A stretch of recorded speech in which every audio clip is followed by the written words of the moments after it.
Yeah, so the U.S. Open is an annual tournament organized by the U.S. Chess Federation. And the weird thing about the U.S. Open is that there's only one section. Everybody plays in this. Well, there's only one section. There's no like under 1600, under 1800. That's why it's not FIDE rated, because most of the 16, 1700s don't have a FIDE rating. But there's 3 schedules. You can play the 9-day, the 6-day, or the 4-day. This was the last round today.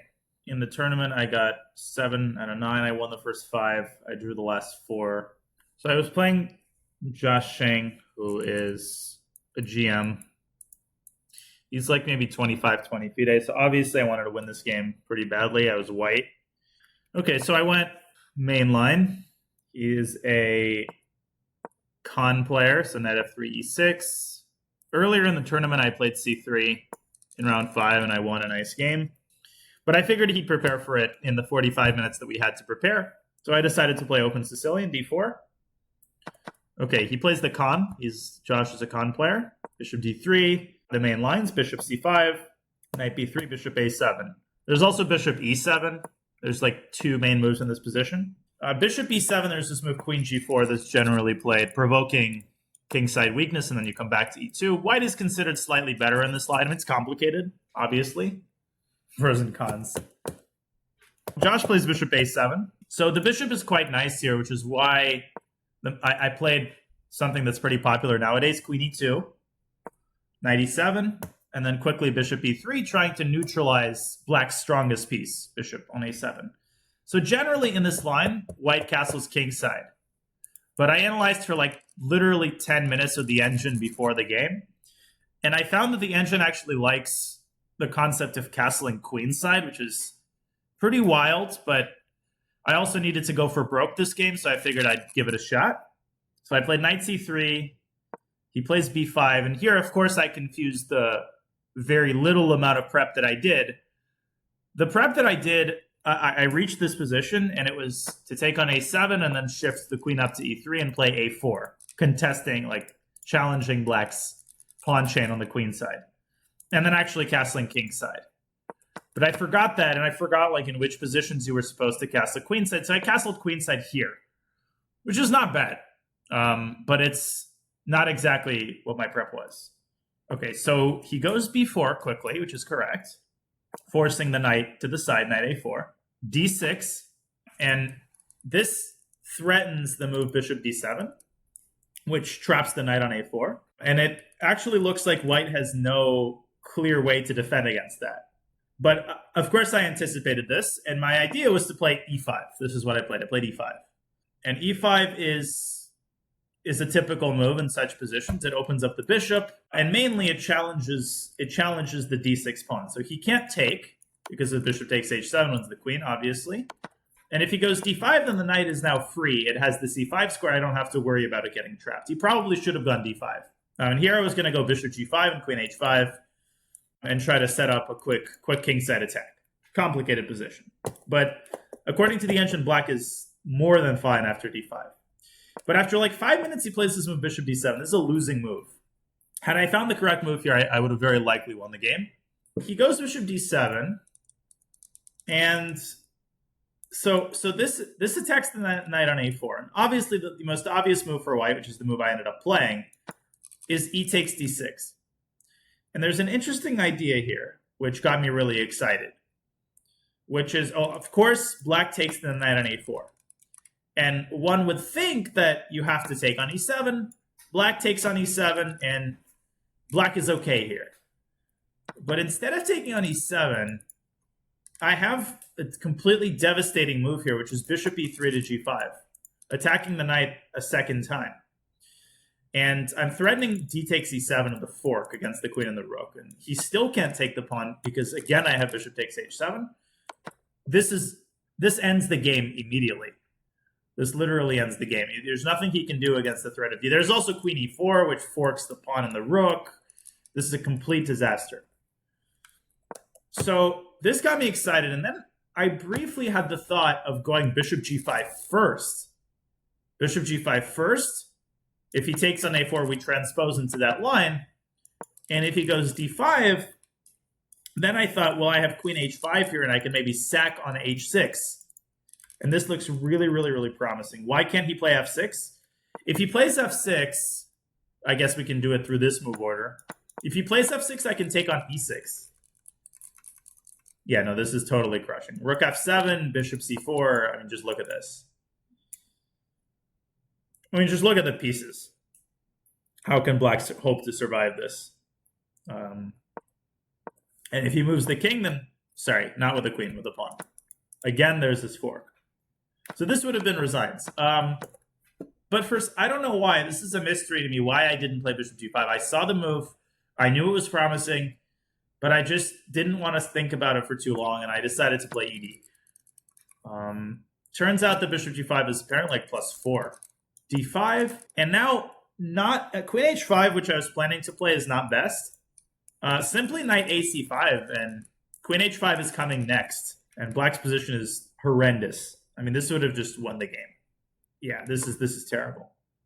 But I was planning queen h5, h6, bishop takes h6, and apparently this is a lot less clear because of this move g6, which I had missed. And now it's actually pretty much unclear.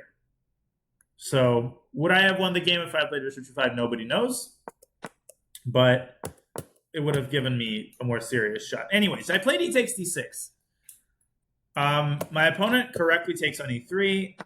I take back. So again, if he takes my knight, then I have this move queen e4, forking h7 and a8. So he can't take my knight. He has to move his knight. He goes knight d5. And at first sight, it may seem that I have blundered because the queen is attacked and the knight is still attacked.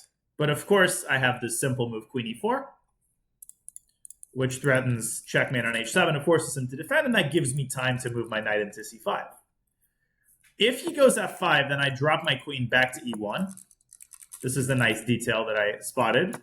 And if he takes my knight, then I return to e6 and I win back the knight on d5, and I'm up 2 pawns.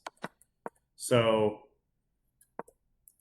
to be completely honest, I thought f5 was forced, and I completely forgot that he can also play the move g6. And I had a couple moments like this in the tournament where I just had a complete mental breakdown. I just forgot about a very simple move.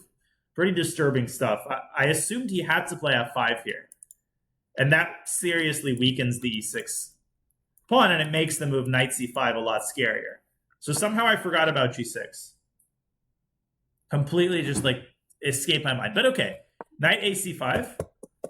And this position looks unbelievably good for white. It looks almost winning. I'm up a pawn. It's a pawn on d6. The pieces look great. But in fact, white has only a very small advantage, according to the engine. And the reason why is this move a5, which he played. And once he played it, I started realizing that the situation was a lot more complicated than I made it out to be. Because let's say that white just ignores the situation on the queen. Let's say I play h4. Well, then he plays a4, and then he plays a3, and all of a sudden, the c3 square becomes a huge problem.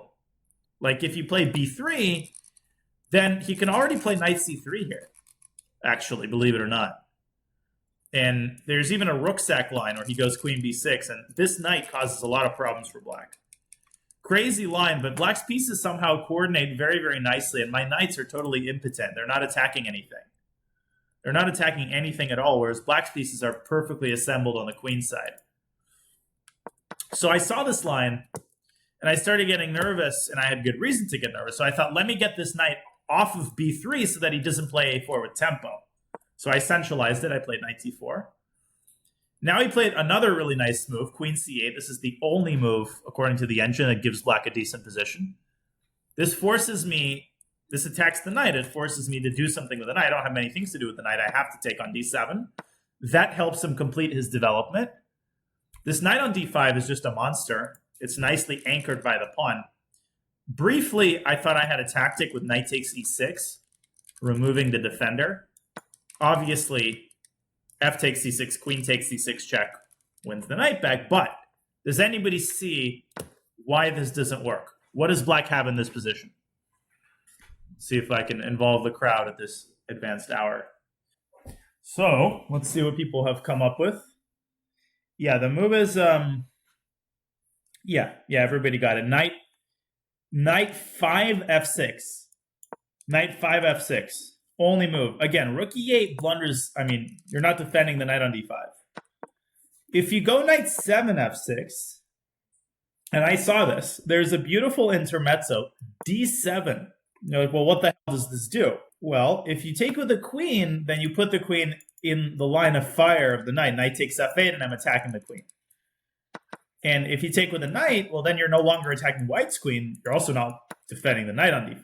Now, the line gets complicated. Black can go queen b8, but here white gets a strong attack for the knight. So all of this is avoided with knight 5 f6, and you have to move the queen, and then you lose the knight. That was disappointing. Okay, so after I thought about this for a bit, and now I made another inaccuracy. Apparently the best move was actually to go h4 and to start my own attack.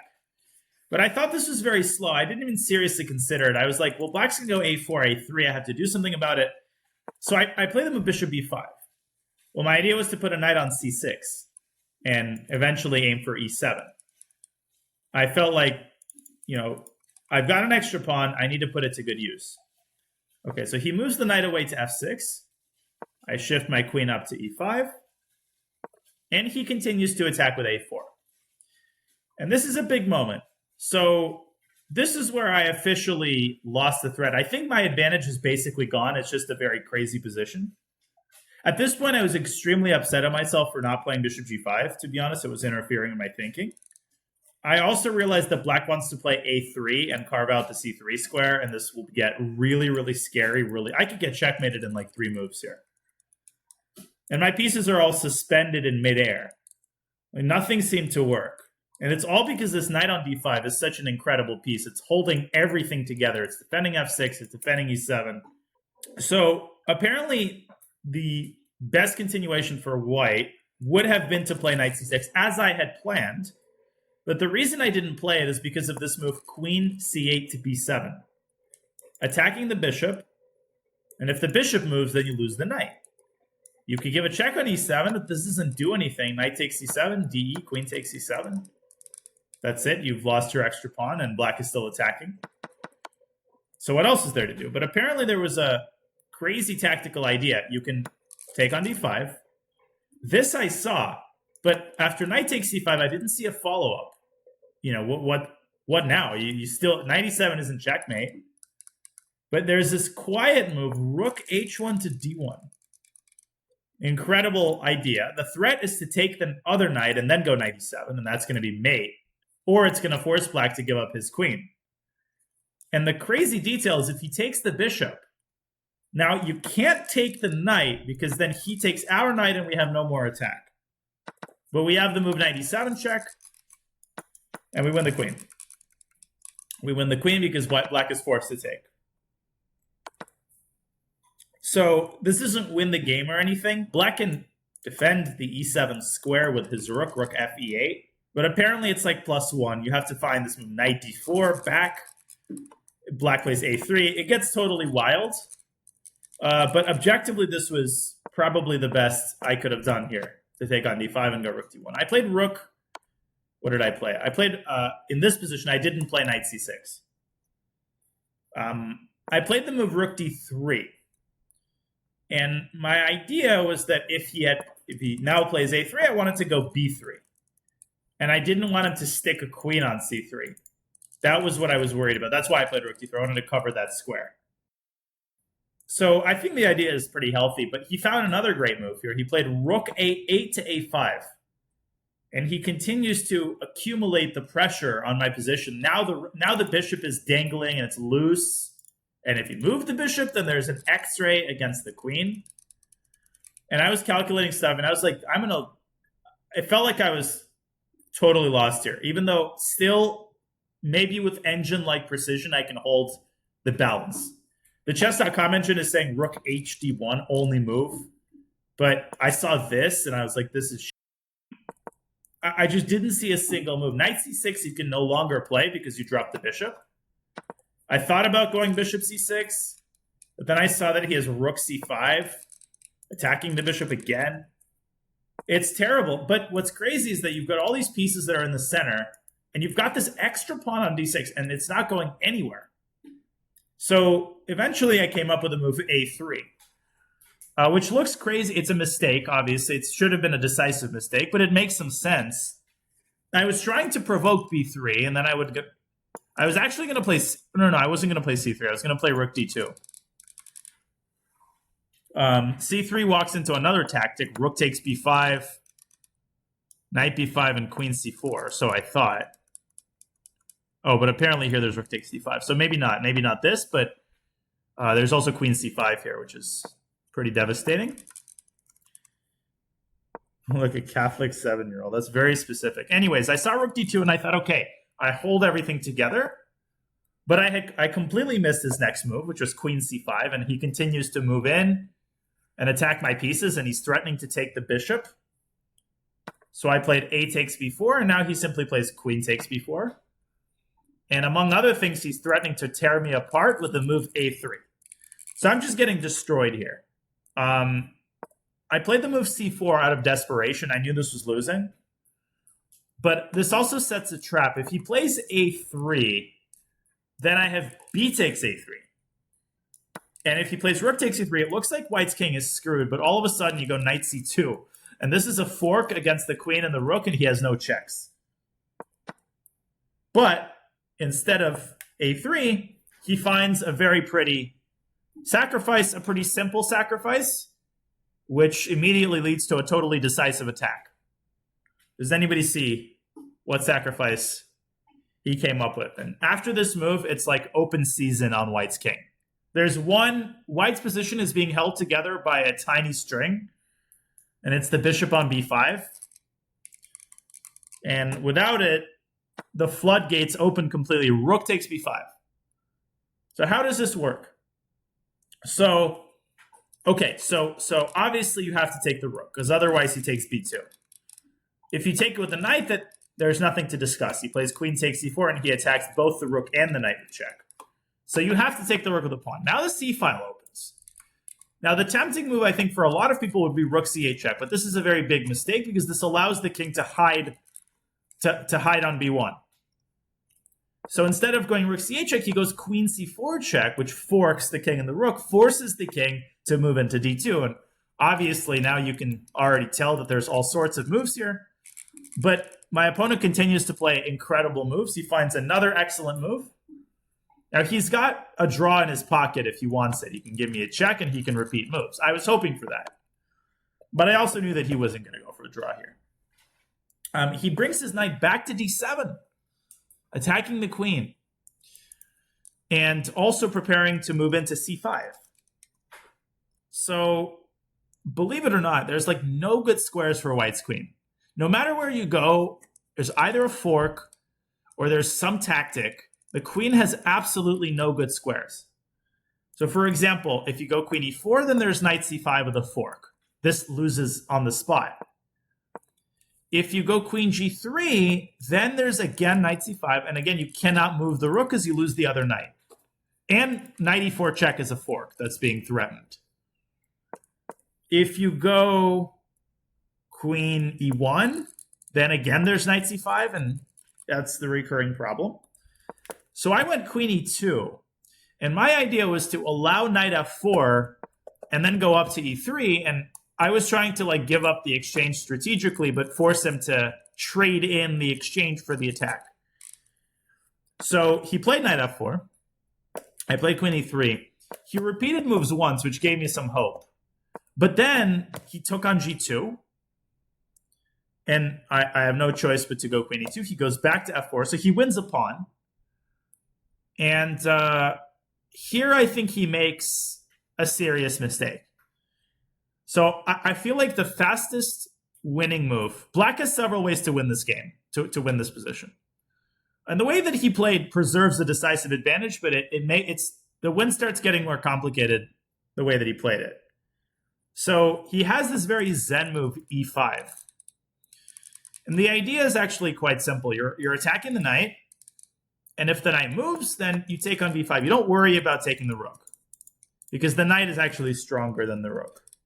So e5 and queen takes b5, and the game is over. Like, white loses everything. Queen takes b2 is coming, the knight is hanging, the rook is hanging, the other knight's coming in.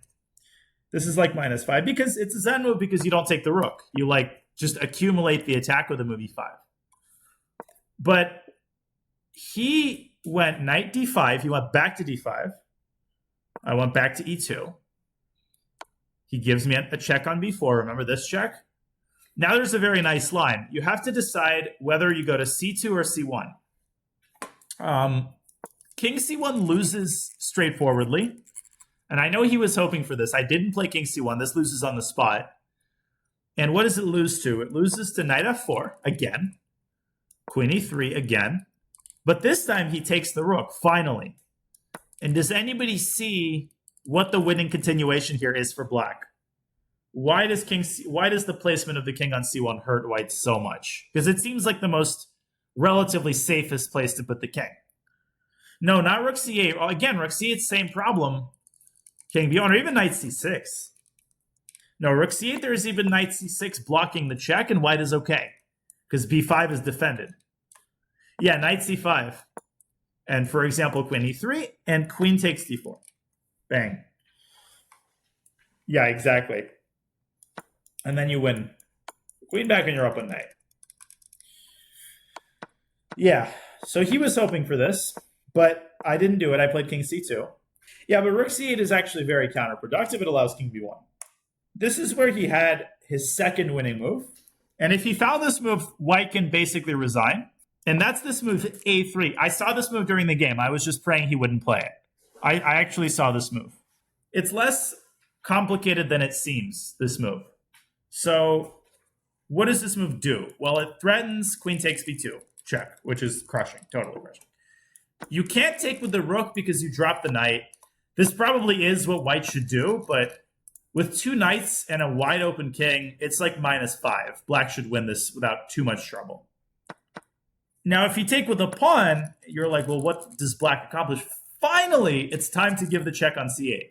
And now you can see why a3 was played. You have covered the b file with the queen. The king is forced in the other direction, and it is torn apart by black's pieces, queen b1 check, etc. I mean, at an absolute minimum, you can take the rook and you're completely winning. You're up a piece and you're mating. There's more effectiveness. So a3, 0-1, basically. Another winning move here was to play knight c5, and the pressure is overwhelming. This was also winning.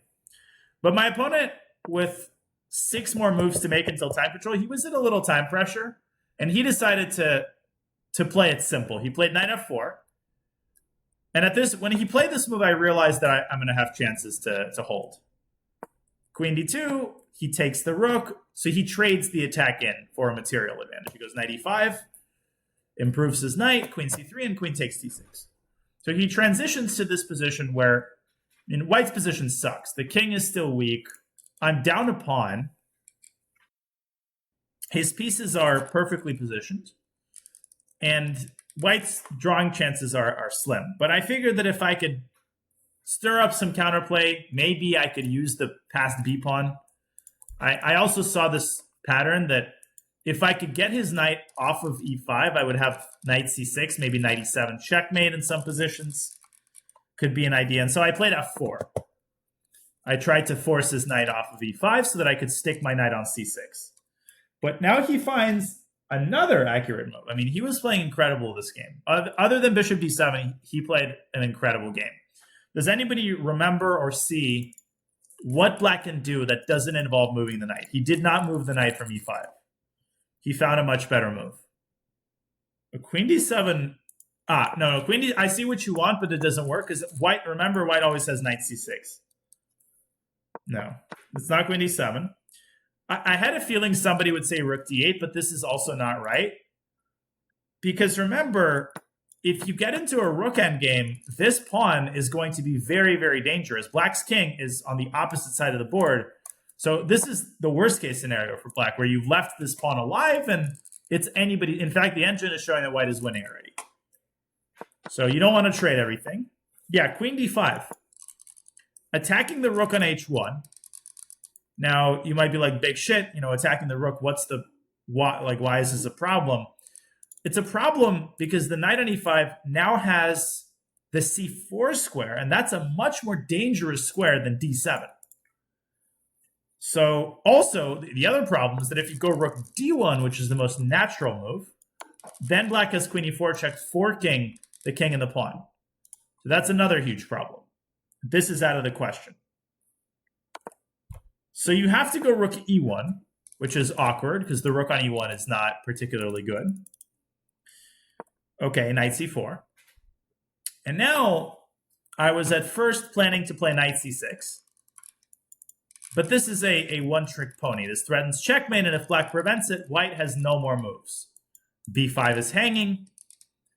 And if you lose this pawn, you can resign the game. If you lose the b5 pawn, then you have nothing left to play for. You're just down 2 pawns with the terrible king. So I was really happy with the way that I played the next. I think the way I played the rest of the game, even though it wasn't flawless, was as good as it gets defensively. I mean, I found every little way to challenge him and not make it easy. So the first thing I did was I didn't panic in this position. I took about 5 minutes, and I realized that, like, okay, black doesn't have any threats currently. So what I can do is I can take the one tempo I have to improve my position slightly. And what does it mean to improve your position? Well, the king on c2, to me, was the weak link. Like, this king is terribly placed. It's right in the middle of everything. So I decided to drop it back to b1. I figured at least the king is a little bit safer on b1. So I have a slightly bigger chance of not getting mated if it's on b1. Okay, so black brings his rook into the game, rook d8. And now I have to go to c6, knight c6. And this is a very interesting moment, because if you look carefully, you'll find that black has this move knight d2 check, which looks incredibly scary. When I was calculating it from a distance, I thought I was winning for black, but then I realized it's not. You go king a1. Now black swings the knight around to b3. You go king b1. And at first I thought that this was checkmate. It does look like checkmate. Takes, takes, king a2, rook a1. But miraculously it's not. King c2, rook c1 is not mate. You go king d3. And it's not even a draw. Black just loses here because black will not be able to stop this pawn. And by the way, white can also go king a2 here. And again, the king is uncatchable because it has a3. So somehow the king on b1 is actually surprisingly safe. This is only like minus 1.5. And I calculated this crazy line. So I figured black has to go rook d7. Then I thought I'd swing my knight back to e5. And after rook b7, it looks like finally black has surrounded the pawn. Black is going to win the pawn on b5. And once black wins the pawn on b5, we have established that the game is basically over. But out of nowhere, white has a lovely move here, which I found during the game. I calculated this line accurately. And it's knight e5 to g4. And all of a sudden, this is a pattern you should be familiar with. White threatens knight f6 and knight h6. But I hear you saying, doesn't this win the knight? Queen f5 check is a fork. But if you keep calculating, go king a2. If black takes on g4, we have a fork of our own. Queen c8 check forks the king and the rook. And I confirmed that this line was accurately calculated. And if he takes on b5, well, if he takes with the rook, then you walk into the fork. This is all very simple. If he takes with the queen, then already I can still give a check on f6. And now I have a move such as rook d1, and I coming into d8. White is already winning here. So this was good calculation. Unfortunately, none of this happened because rather than checking me on d2, black played the immediate rook d7. Now, I don't have any choice but to go back to e5 anyway. And I was really, really hoping that he would not take the knight here. I was hoping that he would play knight d2 and transpose back into that line. That's what I was really hoping for. Slim, thank you. So unfortunately, after about 15 minutes of thought, and the time control for this event was you had 100 minutes, so an hour 40, for 40 moves, and then there was an additional 30 minutes that were added when you made move 40. This is move 42. And then there was a 30-second increment all throughout. So at this point, he's got maybe 15 minutes for the rest of the game, which gave me some more hope. Knight takes e5. Okay, rook takes e5. And now he gives me a check on d1. Now he gives me a check on d1. So there was another incredible line here. I don't know if this is interesting. if he goes queen h1 check, I calculated the following line. So if king c2, you get checkmated immediately, okay?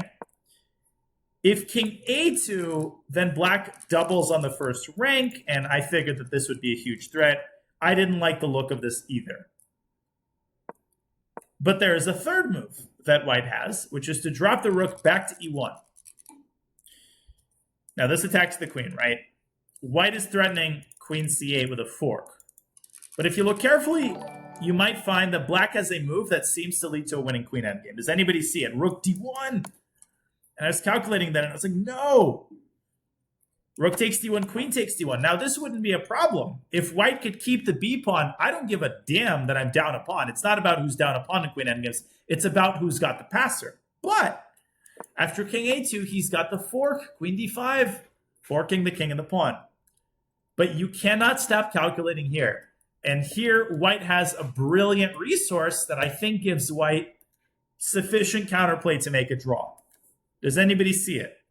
Yeah, you play this move b3. And the point is the following. If black takes on b3, then it's all very simple. You play queen takes b3, you're defending the pawn. If black takes on b5, then you simply advance your pawn to b4.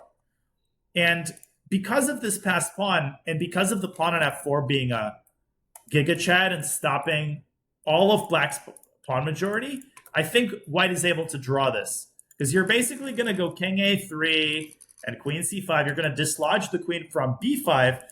And if black is not careful, he could even lose this because the king is so far away from the b pawn. So I calculated this line. And I was like, okay, please play queen h1 and go for this. But of course, he calculated it too, and he played queen d1 check, which is much more accurate. Okay, king a2, and rook d3 was his idea. And this is a lot scarier than the other line. Now, in this position, I find an only move. Every other move loses very, very quickly. Now, most of you are probably like, okay, queen c8 check, right? But queen c8 doesn't do anything. He just shifts his king up to g7, and there's a devastating threat of queen b3 check followed by a checkmate on d1. But, as some of you guys are pointing out, you have this crazy move, rook e1. Miraculously, this holds. Or at least it keeps the game going. And it basically forces an endgame. Rook e1, attacking the queen. So, if he takes on c3, we take on d1. This is very similar to what happened in the game. So in the game, he gives a check on b3. He tries to get the best possible version of the endgame. And essentially here, the king is boxed in. So if you try to cling to the b5 pawn, that's not a successful strategy because eventually black's going to set his kingside pawns in motion. It'll take a couple of moves, but it'll happen. And there's just nothing that white can do here. If you try to move your king back around, you only just walk into a3. Yeah, I think this is still winning for black, but it's very complicated, even with an engine. But fortunately, you can go after the a pawn. You go rook e4. Rook takes b5, rook takes a4. And I realize this is as close as I had been to making a draw in like 25 moves. Because black is up a pawn. And I realize that what is probably going to happen is that black is probably going to play e5 and get rid of the f pawn. Black is going to have like a 3-on-1 situation on the king side. And I'm going to have this pass b pawn, which I'm going to start pushing. And this b pawn is a huge trump card, especially because black's king, as we have established, is very, very far away. So black plays rook f5. And here I took about 10 minutes because I was trying to figure out like a couple of things. This is very complicated. My first temptation was actually to play b4, which is not such a stupid move. Rook takes, give up the pawn, I don't give a shit about it, and go king b3 and quickly push b5. So this was my first inclination, but I figured this was going a little bit too far. I figured that giving up a third pawn on the king side, just my intuition ruled it out. But I still need to analyze this with an engine. I still haven't analyzed this properly. Then I came up with a better idea. I was like, wait a second. What I can do is I can move my rook to either d4 or c4. And what this does is it prepares the move b4, but it also cuts off the black king. in both rook c4 and rook d4, this cuts the king off along the c file. Rook d4 cuts the king along the d file. And it ensures that the black king cannot get past, the center. So the b pawn is going to have a pretty clear path forward. I hope the logic makes sense. So at that point, I was trying to decide between rook c4 and rook d4, which is like a ridiculously hard decision. And the way that I made this decision, apparently, according to the engine, rook d4 is already a draw. But the reason that I didn't play rook d4 is I calculated the following line. So I thought black would play e5. We would trade. I would start pushing, and black would start pushing. And you cannot get this pawn to b5 without the king's assistance. So you have to go king b3. It's not efficient, but you have to do it. Then I figured black will go g5. Okay, we have to keep helping the pawn along.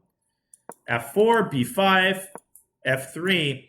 And here I committed a mistake in my calculation. I thought that b6 is forced. And hopefully you can't really blame me for that. But b6 actually loses because black plays f2. Now, if you go b7, black queens with check.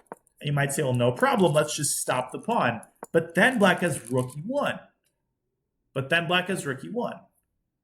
And again, black promotes with check. So then I thought, well, wait a second. I don't have to go king c4, right?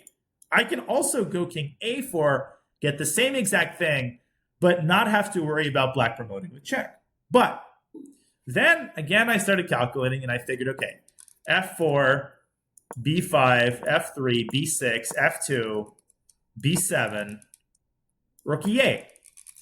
And here I made I had an epiphany, and I said, wait a second. If my rook was on c4 instead of d4 in this exact position, imagine this position, but white's rook was on c4. What would white have in this position? Does anybody see? If the rook was on c4. And it's an obvious question. I hope that this makes an iota of sense, by the way.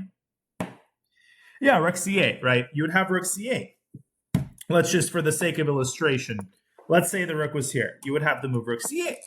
And in fact, black has to be very careful because f1 queen, you take on e8 and you make a queen, and only white can win that.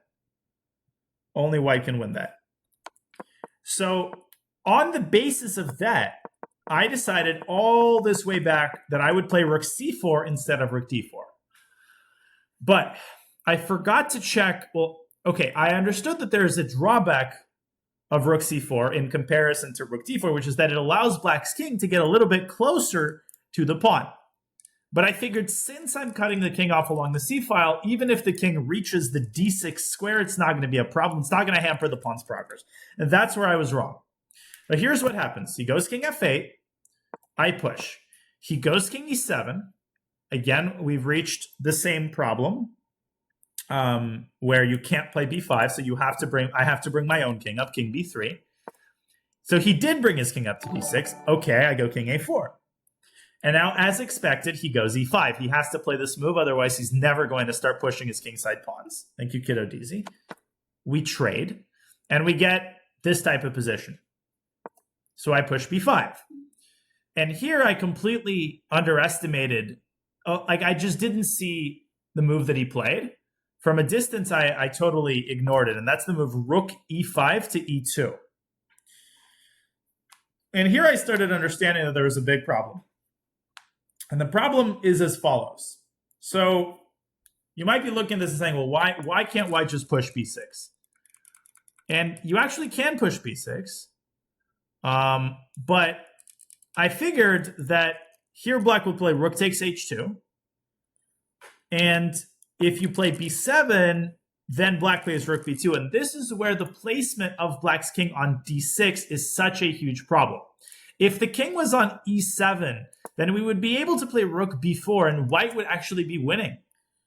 But now there's always going to be rook takes b4 and king c7. The king is close enough to the pawn where if the moment the white's rook leaves the c-file, and you have to leave the c-file eventually, the king will be able to stop the pawn. And this is the detail that I missed. Now, analyzing with an engine, I realize how much of a fool I am. because in this position, white actually draws with a super calm move, king a4 to b3, stopping rook b2. And the best that black can do is just go rook h1, king b2, rook h2 check, and you get a repetition of moves because neither side can deviate from it. So it turns out that I actually should have played b6.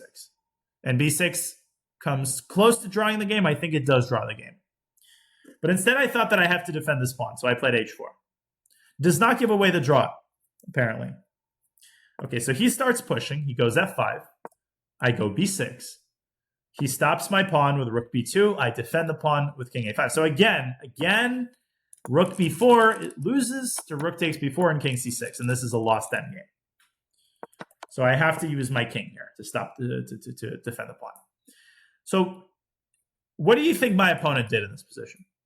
There's really only one thing that black can do in order to make progress on the king side, because he can't play f4. He can't play g5. He needs to prepare g5. He plays h6. And this is a fascinating moment. This might be the most interesting moment of the whole game. So what is white's most tempting move? Let's start by discussing the most tempting one.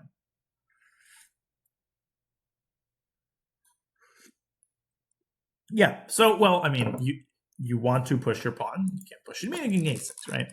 And I started calculating. Black goes g5. And I'm sure you guys have seen endgames like this, where essentially white is going to spend a bunch of tempi to promote the pawn. Black is going to give the rook away for the pawn, and then the two passers are going to overwhelm white's rook. You know what I'm talking about? This is a classic scenario. And I thought that this scenario would unfold in this position and that white would lose. And what I calculated was king a7, or sorry, I guess white should start with b7, f4, king a7. This is not such a complicated line.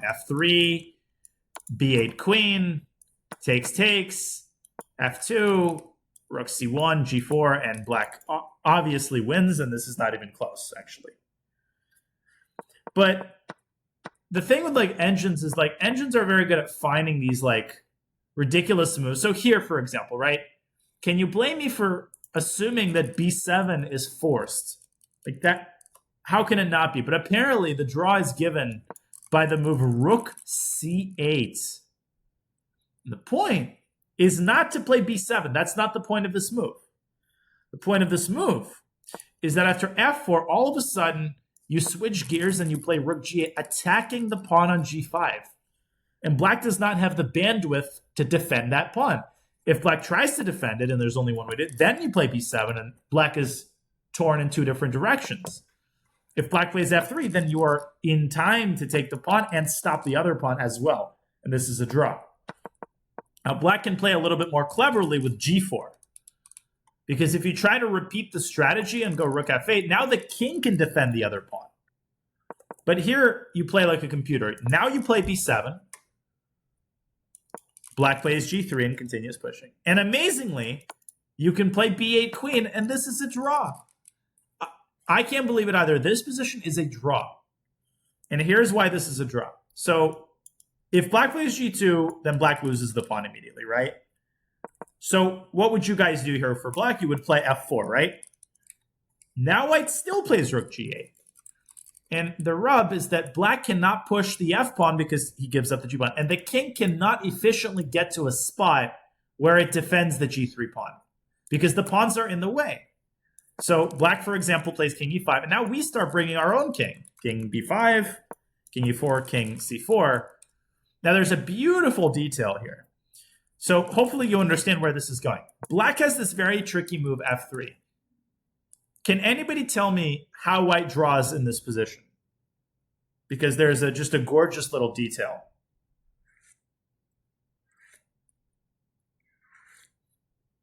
What you do not do is rook takes g3. This is a classic idea. The pawn is unstoppable.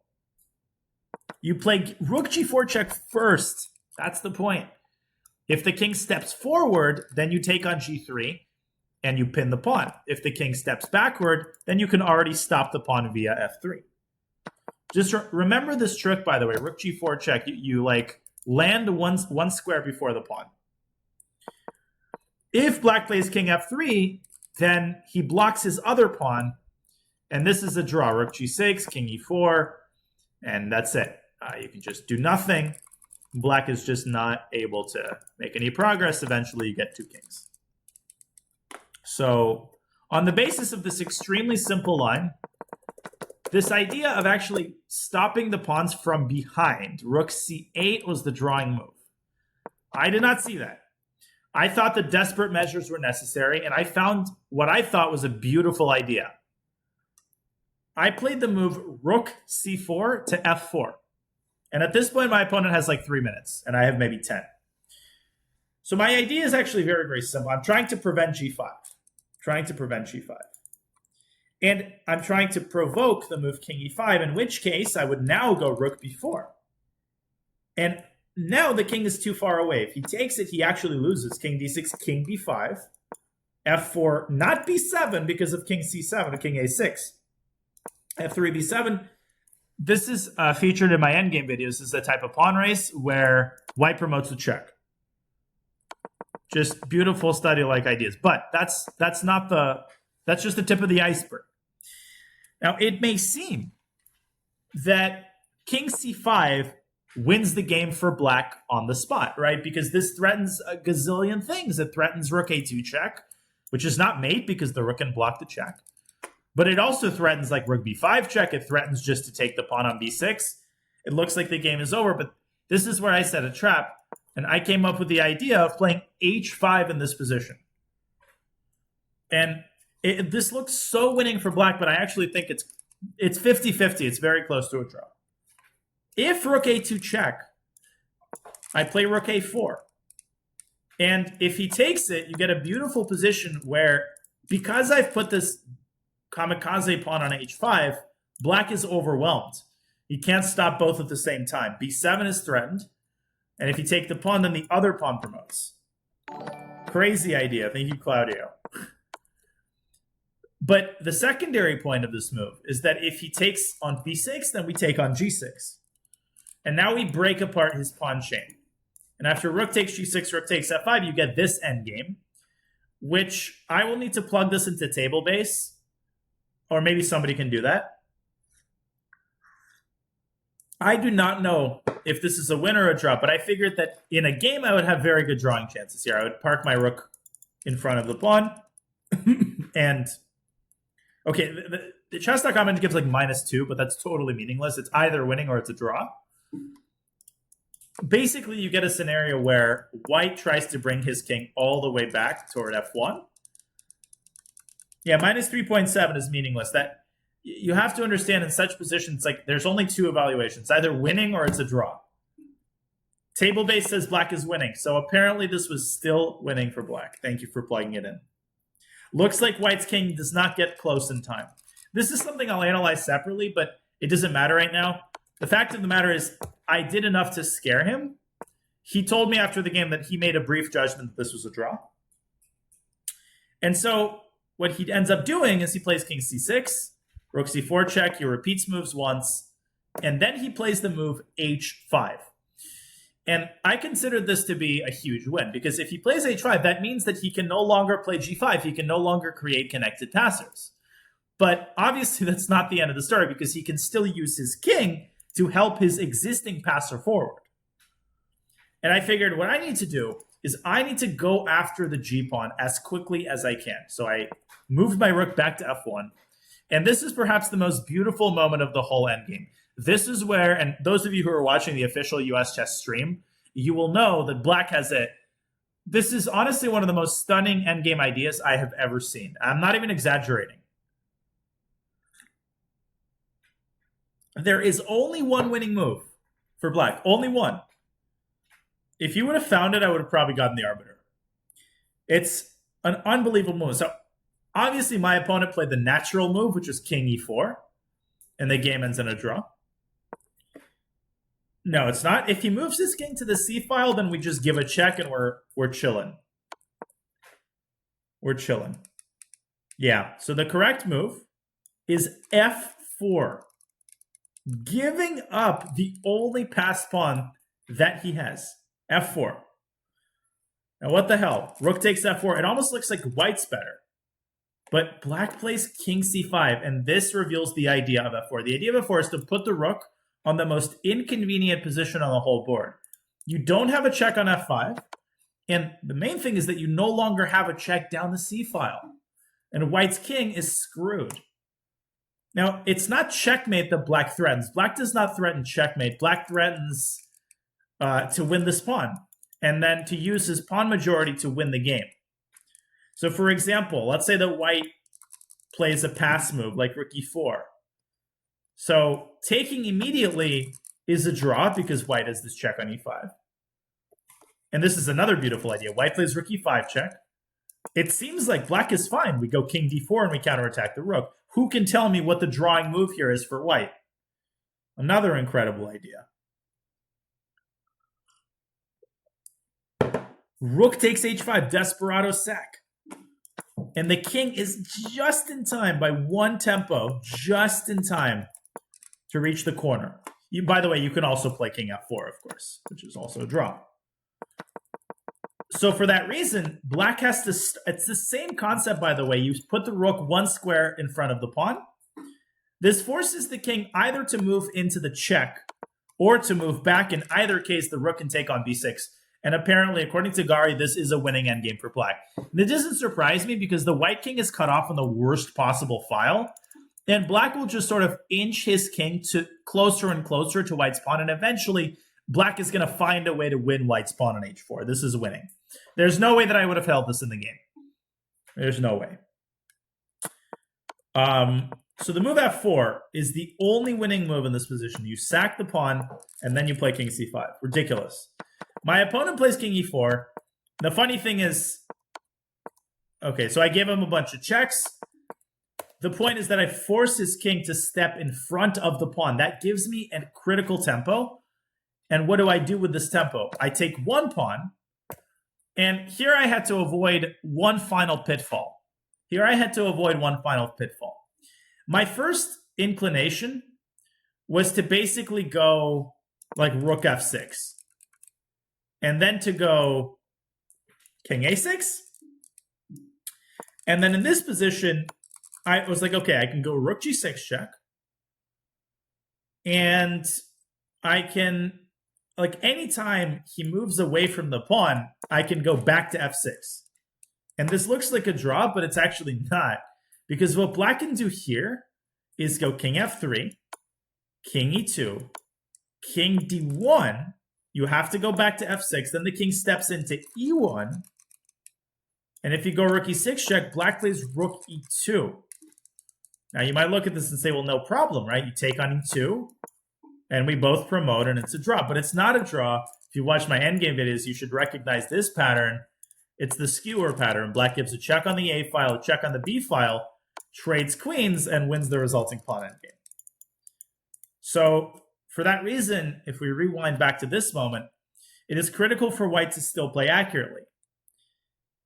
Rook g5 is the most accurate move. I played it, and this draws on the spot, because in the time that black takes to move his king away, I have the time to take his remaining pawn and park my rook behind his pawn. And that's it. This is a dead draw, because at this point, if black promotes, I don't even care. I can just take the pawn and promote the b pawn. In fact, I declined a draw here, which is kind of funny, and I played king a6. But then I realized this is actually a dead draw, because black can just play f1 queen, and this is a dead draw. Because if I go b7, like, black can just check me a bunch of times and go king f4 and stop the other pawn. So I decided not to, play with him any further. And at this point, I was, like, so happy that I could make a draw. I didn't want to, like, test my luck. And I took the draw. And that's how I saved this ridiculously lost position in the last round. And I am very, very pissed that I didn't play bishop g5. This was a mental breakdown that is totally unacceptable. Completely unacceptable. It's laziness. And that laziness directly led to me losing. Or should have led to me losing. Should have found this move, but it was one mistake. And I made several smaller mistakes in this early middle game phase. All credit to my opponent for, like, unbelievable play and lovely move. a4, rook a5, queen c5. I mean, he played like a 2700 in this stretch. And then obviously, after rook b5, at this point, I knew I was 100% sure I was going to lose the game, but didn't panic, like forced myself to find resilient defensive ideas, and ultimately it paid off. Yeah, it's a completely different feeling to like not lose the last game. I would have been in a much worse mood. I don't know if anybody's interested in 20 more minutes of analysis. I can show the ending of my 4th round game against Jacobian. In this game, we followed my game against Karwanov in the US Championship for a while. So he outplays me completely. Yeah, let me get to the sort of first critical moment. So the upshot is that I had to give up my queen. After 25 moves, we reached this position. Black has, and let's flip the board because that was black. Black has a rook and a piece for the queen. It actually does not look that bad if you look superficially, and black's pieces look kind of nice. But in this position, white has a winning sequence. White has a sequence of 2 moves that ends the game, actually, just ends the game. Does anybody see it? I know it sounds weird to say, because like it seems like everything is defended for black, but it's an illusion. Does anybody see what my opponent should have done here? So he should have started by taking the knight. Yes, that's correct. But that's the easy part, right? I mean, obviously everybody sees that. What is the follow? This is what he missed. Yeah, knight d4. Knight f3 goes to d4. Like, well, what does this do? Well, obviously this attacks the bishop. I mean, he threatens to take twice on c6. And that's the problem, right? If you move the bishop, then he dives in through c7, and black's position collapses here completely because you're losing. I mean, your bishop is nowhere good to go. And if you go rook f7 here, the queen drops back to b6, and you also lose the e6 pawn. So this is a complete disaster. I would have resigned in a couple of moves that he played this, but he didn't find it. He thought for like 20 minutes and he didn't find this. I was shocked. He played knight d2. This gave me a glimmer of hope. And I started outplaying him. So I was outplaying him, and eventually we started repeating moves. We were repeating moves. I was sure that he would take a draw. But all of a sudden, he goes for it. He goes bishop c4 in this position, which is a really bad move, because at this point, my pieces are so active that it's not worth for white to not repeat. And I continue to outplay him. He like panics completely. He gives up a pawn. And then we reach, and then he blunders again. And then we reach this position. So this is the second critical moment. So black is winning. Black is winning, but a couple of precise moves are still required. So the tempting idea is to play rook d2, right, and threaten checkmate on h2. Why is this flawed? Well, this is flawed because white has this check on a8, and you have to cover that check, and in so doing, you are giving away the g1 square. So rook h2 is no longer checkmate. White has this very annoying move, e6, and it gets really complicated, right? So, okay. Now, the move that wins the game straightforwardly, I saw that move, is to get the knight through g7 to h5, knight h5, yeah. You are threatening checkmate in one move. White has to drop his queen back. And among other things, king h8 is winning, everything is winning. But even rook d2 is still winning. Even this is winning. Because although queen takes f7 looks scary, if you actually calculate, which I did not do at all, after king h8, this square is defended, this square is defended, queen e8 check, king g7. And it doesn't matter, rook f7 or queen f7, the king escapes to h6, where it is safe, and now checkmate is unstoppable. Beautiful line, isn't it? It's gorgeous how the king escapes the checks. I mean, white can go like this, and then like this, but this is only staves off the checkmate. So this would have caused immediate resignation. So I saw this, and the line that I saw is knight h5, queen f3, and king h8. Just get out of the check, also winning. This also would have led to insta-resign. But why would you play like a normal civilized person, right? Why would you not try to be fancy and ruin everything? So I was about to play knight h5, and then I was like, wait a second, I think I see an even better move. I saw the move knight f5. And the point is that after bishop takes f5, now you play rook d2. Again, checkmate is threatened. And the point of knight f5 is actually to create luft for the king on g7. And after king g7, white runs out of checks and is checkmated. So I thought about it for a couple minutes, and I thought, let's finish the game in style. I played knight f5. Turns out that this takes the position from like -11 to equal. Yeah, he takes with the rook instead of the bishop. And I saw this. That's the craziest part. This is what I'm going to have to figure out after the tournament. Why did I see this and still went for it? Because after gf5, queen f5, what I calculated during the game, I thought, well, I give him a check. This is not mate. He has bishop f1. And then I thought I'd go rook bb1. And I thought that I win his bishop and I'm going to be up a gazillion pieces. And what I calculated was that he gives me a check on g5 and I escape to f8. And I thought that the king escapes the checks.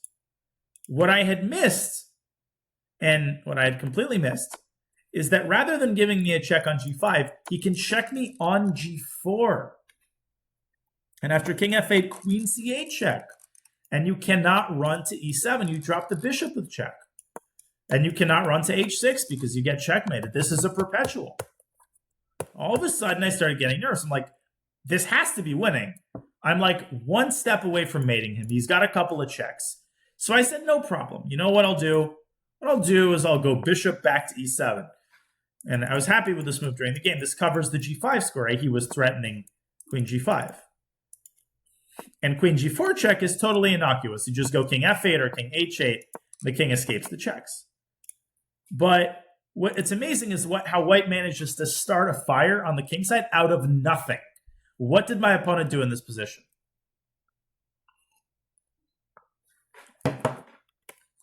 And there's not much, though, white can do. White e6, e6, you've got to open shit up on the king side, right? And if f takes c6, then queen takes c6. King f8, queen h6. And again, white forces a draw.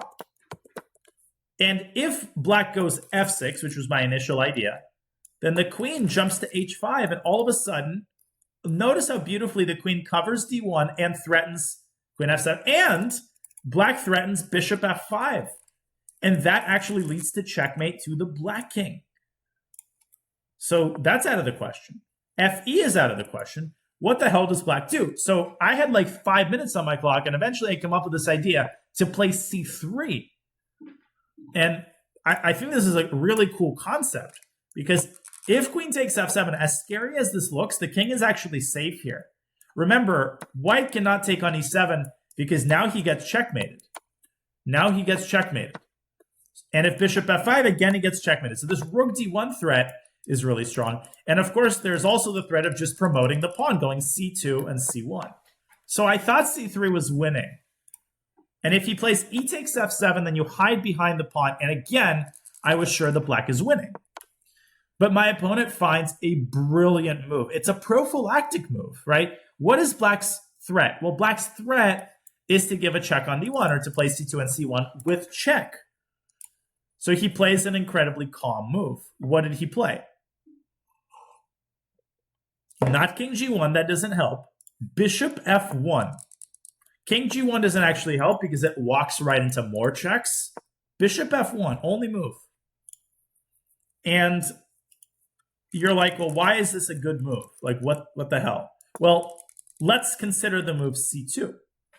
Well, now, it's not that c1 queen isn't a threat. It's that c1 queen does not come with check anymore. So white can just do his thing and take all of my pieces. And after c1 queen, at the very least, white has a perpet. But it turns out, actually, that white is winning after queen takes d8 check, which is crazy. That white is winning in some of these lines. So you can't play c2. There's not much else you can do. If you play f6, then we already know the drill. Queen h5 and white wins. So it dawned on me that there's nothing I can do other than f takes c6, and we've already established that this is a perpetual. Queen h6 check, and the queen easily pursues the king all throughout the board. But I was so devastated that I had given up the win after such a crazy comeback that I just went on tilt. I went on tilt, and I was like, I'm going to go for it anyway. I went king e8 and king d7, and this is totally brazen because I'm also walking into some bishop checks potentially. But my opponent plays accurately. Then I played bishop d6, queen b7 check. And rather than going back to c7 with my bishop, I went king e8. And after queen c6 check, I was like, oh shit, I might actually lose the pawn. And not only might I lose the pawn, I might lose the pawn with a fork. And now I'm in serious danger of losing. So I went king f8. And to my relief, my opponent went back to f3. And it turns out that queen takes c3 is actually winning. Rook f2, and now this move, bishop g2, according to the engine, is winning for white. It's like +4. Crazy. The king is just stranded, and queen h8 is coming, and there are too many threats. The point of bishop g2 is so that you'll have bishop d5 check if the king tries to hide on g8. By miracle, my opponent doesn't play it. He goes queen f3, queen d5, and finally he starts repeating moves. And I was like, okay, this is terrible, this is devastating, but at least I didn't lose. But then all of a sudden, my opponent thinks until he has 2 minutes on the clock, and he plays queen f6. And I looked at this for a second, I said, there's no way that he just did that. I must be dreaming. Because this is one of the worst blunders that have ever been committed against me. What is wrong with this move? Who can tell me? Who can tell me? Yeah, simply rook f8. White has one check. The king escapes to h8, and that's it. The king is perfectly safe, and black wins because, like, you're now threatening c2 and all the old stuff. The king is now safe. Now, I don't know if he forgot that he didn't have this check. Maybe. Maybe it was that. He told me something after the game. I didn't buy it. I mean, he just went completely crazy. Queen f6, rook f8. It was, yeah, king h8, c2, and I won. I promoted to a queen. Now I easily escape the checks, and he resigned in this position. He told me that he he saw rook f8 earlier and then forgot about it, is what he told me. But, like, I mean, this move attacks my rook. What do you expect me to do? I don't know what he was expecting. I really don't know. I mean, the rook is literally attacked. I have to move it. Maybe he thought the bishop was on g2. You know, it can be a lot of different things. You can never, like, explain these types of hallucinations. So this guy's level, he's about 2,300 FIDE, obviously extremely underrated. He is the son of Vladimir Akopian, who is a very strong GM, who was also playing this tournament, Armenian. His USCF is about 2,400. So, I mean, his rating is high, but my guess is that he's easily IM strength, at least. So it was satisfying to win this game, but, like, way too many mistakes, and I got really, really lucky. And then I won a really nice game in the next round, which was my smoothest game of the tournament, and also my strongest win. And after that, the draws began. But again, I think if I had to draw conclusions from this tournament, early conclusions, obviously my openings are a disaster. Like this game, I was -4 out of the opening. Even this last game against Josh, like I was totally lacking confidence in the opening. Against Alshon, I played into a line that I didn't know, and I was already worse by move 15, where I offered a draw. So openings are a big problem. And then, like, just lapses in concentration. There were just moments when I lost my concentration and played really dumb moves, which were inexcusable, like missing bishop g5 against Josh. There were a lot of things that I did wrong this tournament, but the good news is that I didn't lose any games. It was solid. I think I'm keeping my level intact, which is a good thing. So